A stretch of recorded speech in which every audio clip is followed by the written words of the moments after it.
I suppose I still have a small chip. I used to have a great big block of wood on my shoulder about class and being a cockney, little of which over the past few years has been disappearing. It's not entirely disappeared.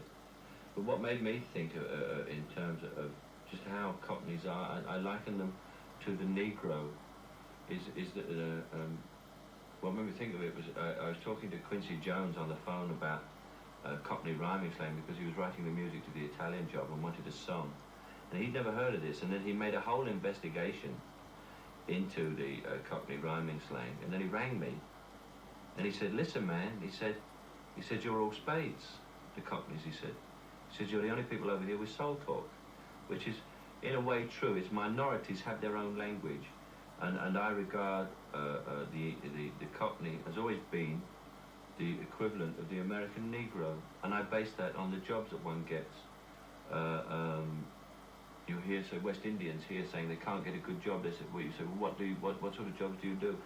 They say, well, we're lift attendants, we work on the buses as conductors and drivers. We work down the tube. We sweep the streets. We're toilet attendants. But those are all the jobs that everybody's father I knew did. And for me, we weren't kept down by the Ku Klux Klan or tremendous physical brutality the way the Negro was, say, in America.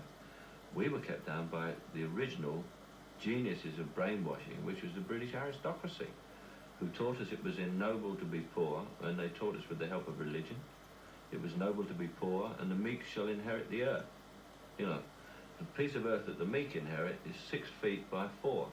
That's the bit the meek inherit, as far as I'm concerned. And I feel, the only bitterness I feel, is that my ancestors, whoever they may be, because I'm not that illustrious to know, have had the biggest con job pulled on them for 1950 years, right up to the opening of Look Back in Anger. That's where I see it finished. And that's why how all these sort of nouveau riche, creepy people like me have crept in, and they say, isn't it disgusting that someone with an accent like that has all that money? You can hear this. I've even overheard it and had it said to me sometimes if people had a few beers. Because the whole connotation of class here is in the mind, and the working class are just as bad, because they talk about real ladies. You know, what the hell's a real lady? You know, some duchess had up for divorce or something. That's a real lady because she talks properly.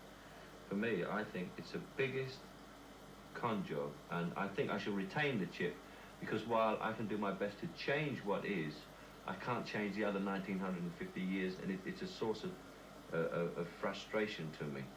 And the Cockneys still have it in as much as when I said I want to go and be an actor. They said, who do you think you are? As though anything to do with anything that wasn't sweeping the streets or handing out the towels in a toilet was some sort of privileged occupation.